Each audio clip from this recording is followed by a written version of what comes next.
heartwarming and humorous and romantic roles. He's a recipient of several national awards for his films in Tamil, Telugu and Kannada. Through his foundation, he's helping in recreating fast depleting forest corridors in Karnataka.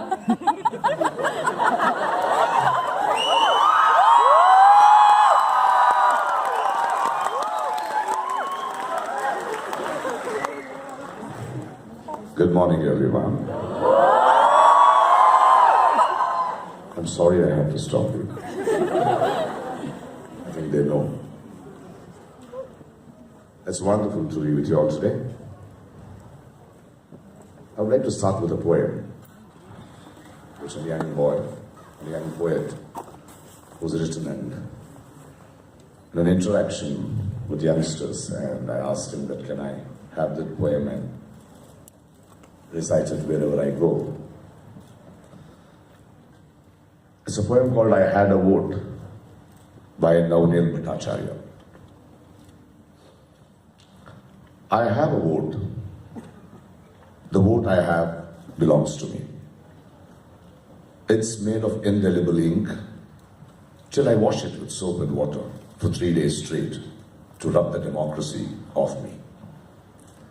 I don't want to, but hygiene. This vote I say belongs to me. I lie. It's not really mine. I do not possess it. I cannot touch, smell, hear, see, taste, or eat it. I cannot bequeath it in my will. I cannot sell it for profit. Now scratch that. I can sell it, I suppose. If I choose to sell it for a meal, then I can eat it too. In democracy, there is a value. The vote I say belongs to me, the one I cannot bequeath in my will. I am told my mothers and fathers died for it. They must have really wanted it.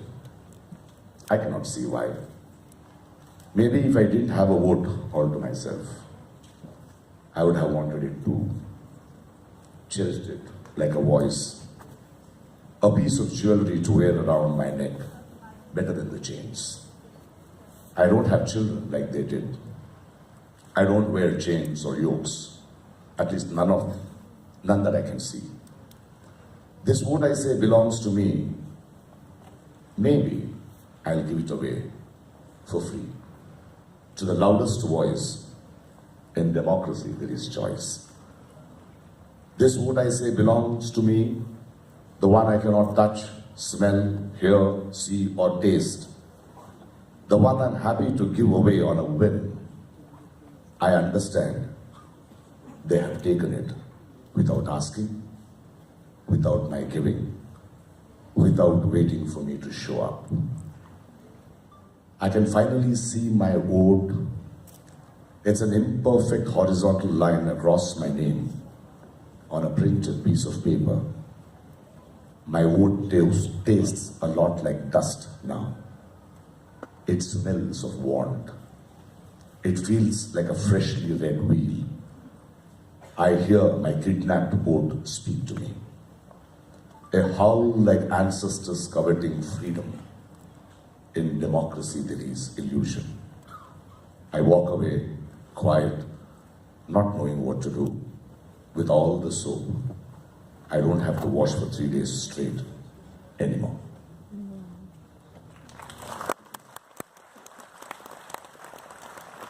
This poem, my dear youngsters, I thought was very important. Where today democracy has become a joke. Where we don't know how accountable, how responsible we are to the drama unfolding around us. With a short notice, I wanted to come here in spite of my busy schedule of campaigning, because I thought I need to talk to these young minds who are the ones who will be the future opinion makers with the media is it going to be in your hands?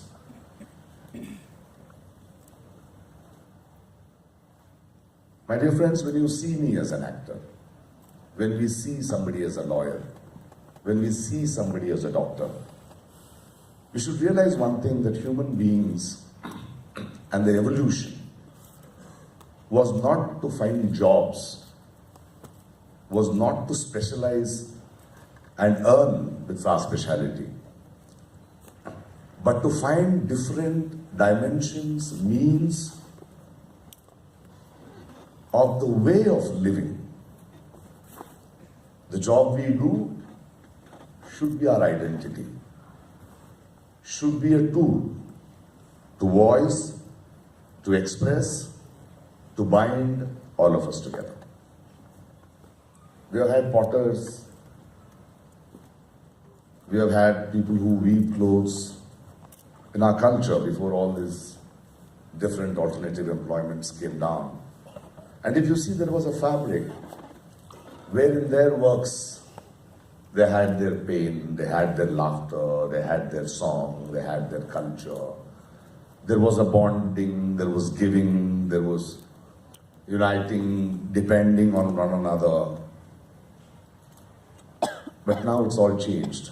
Once somebody gets a bar, somebody gets to have a lish, they either sell themselves or they buy.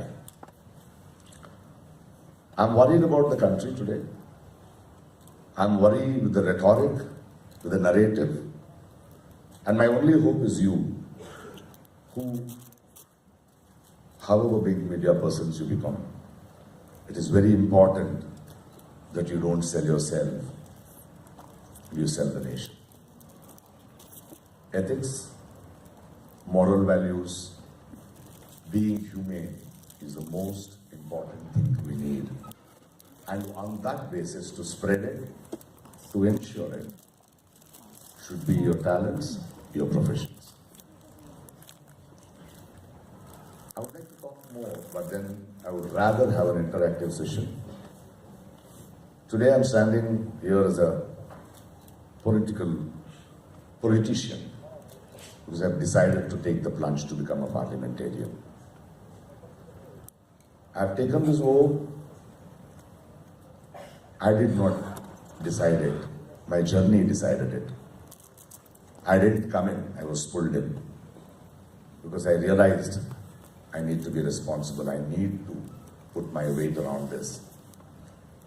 And in this parliamentary elections, out of 500 more parliamentarians who are going to contest and who are going to campaign, I wanted to make a difference in one constituency to tell people what a parliamentarian is, how we need a statesman to be a parliamentarian, and how in one constituency the elections will be fought on issues with interacting with the people. How it is important a citizen's voice is heard in parliament. I wanted to tell the people, it is not about winning. I wanted to tell people that we have forgotten the Constitution, where the Constitution has no parties, no political parties. It is representatives from a constituency, representing the aspirations of those people, their issues. And then once the elections are over, these group of parliamentarians come together and in unison and govern the country.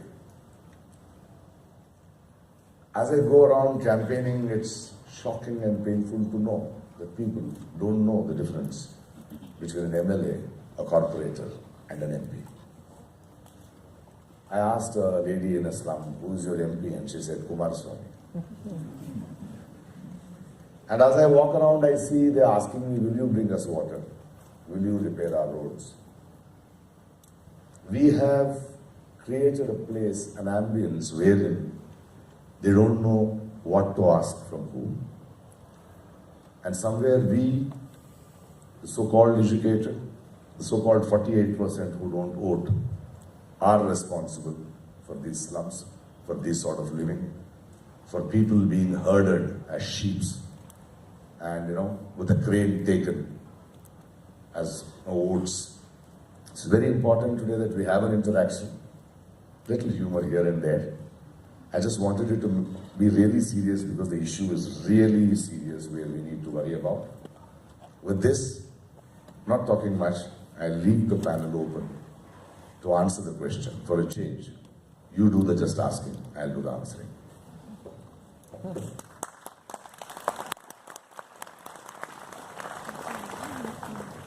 Okay. Thank you, sir. We now have the Q&A moderated by Disha and Purva.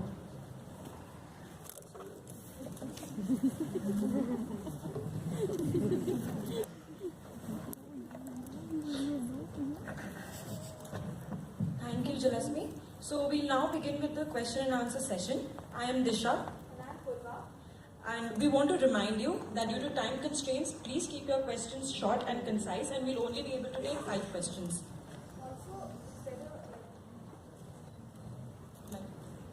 Yeah.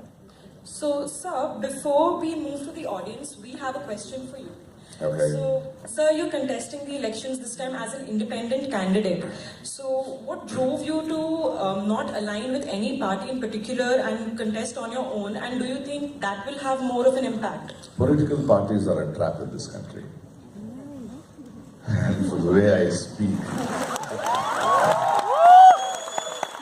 and trust me, the amount of questions I have, I will not survive even for a month in any political party.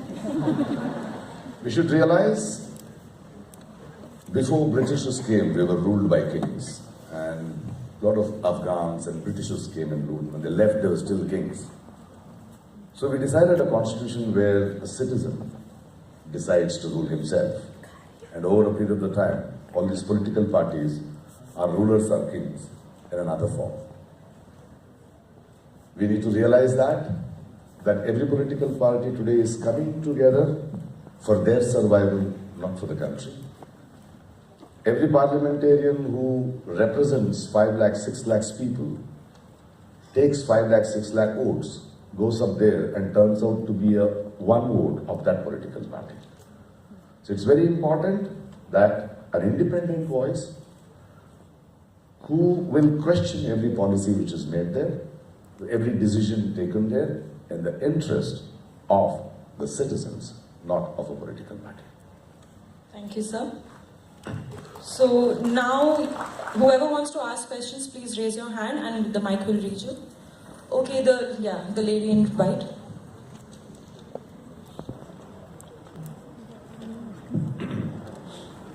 Lady in white. So I have this question. Since this is the first time millennials will be voting. Hi. And introduce yourself. Okay, my name is Diana. And since this is the first time millennials will be voting, they usually say that they do not have the baggage of the past. Like for example, if you ask them about Babri Masjid, like the impact that it had, people will say it happened long time back, we need to move on. So I just want to ask you, if these are people who are first-time voters, what would you like to tell them if they say we need to move on and if they don't have the baggage of the past as such? Yeah, now, we have created the baggage, our generation. And you can't just succumb to it. And that's now, the power is in your hands. See whom you vote. See why you vote. Because you, the new voters, should realize you're voting a person or people who make policies on a country, on a nation, which is yours for the next 40 years, next 50 years. You can't just lie back there and take on to whatever has been put on you. You need to be the change. You need to fight back. You need to assert.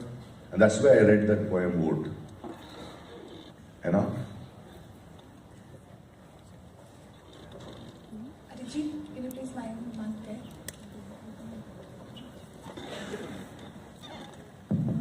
Don't delay. I'm used to asking questions and I'll ask one. Please introduce your name and college. No. Hello, I'm Mohammad Asif from Alamin College.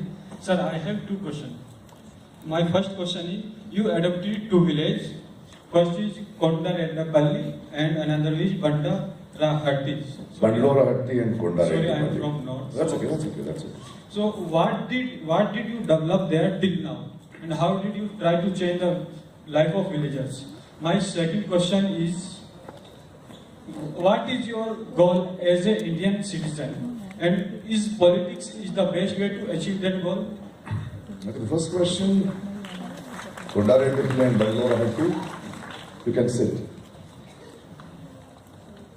It is adopting a village doesn't mean that you build schools, build hospitals and give them money. It's not that. It was trying to have a conversation. It is a process of 2-3 years which went through. Those villagers don't know their rights. It is to have an interaction with people who don't have the energy to trust anymore, who have just moved on saying like this is our life. It is to be a bridge between their rights and them. It is not money. It is your time. It is a vision. It is empowering them. Like you need to say that there's a school, a government school. Now just building a building doesn't work. You need to know, is there enough faculty there? Because in this country, education, the children are the victim of a system. And tragically, the parents are also victims of the same system. So we have a nation, a society where victims are in the hands of the victims. So you need to, empower the teachers. A simple idea of why there should be a toilet to a girls' toilet in a school. If you see government hospitals in a village, you will see more girl children than boys. It is a stigma in them. And if they send children because there are no toilets without water, and you get to see another 13 years if they are dehydrated, they have a stunted growth, they have gallbladder problem. So to tell the society that if you have no malnutrition, whatever projects you make, they will be the ones who will be there. The country will not move forward. To tell them they have the right to be sensitive to issues. So adopting a village is unlearning. Adopting a village is reaching. Adopting a village to have patience and to really educate them and to empower them. So that is the process which is in both the villages, which happened. Like Bandlorahatti, there is a fluoride problem. The fluoride problem, then we have one Nagesh Hegde I have sent from my foundation. And people who are rich are not that much affected because there is no malnutrition. So you work with the villages and ask them to create kitchen gardens. So everything has, this is a long subject, and I just wanted to tell you that adopting is not just do good Samaritan act. It is a responsibility, it's a long journey. Now, asking about politics. My dear young man, the man you vote, when he goes up there and takes a policy decision, every policy decision he takes affects every second of your life. The minute you get up, the minute you walk out, you are into politics of this country. Isn't it? A political temper, a scientific political temper, and to tell the people.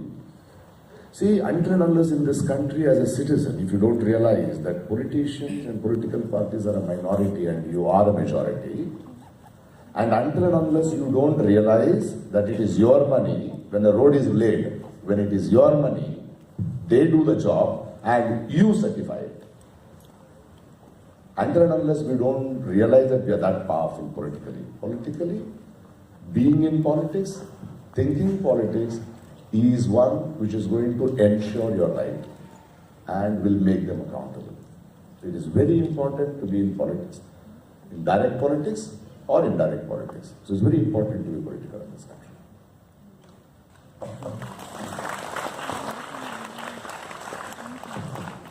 Harsh, can you please pass the mic?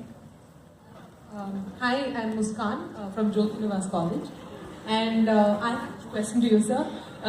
It is, what will be your main focus of development as a leader? Ji? As a leader, what would be your main focus of development?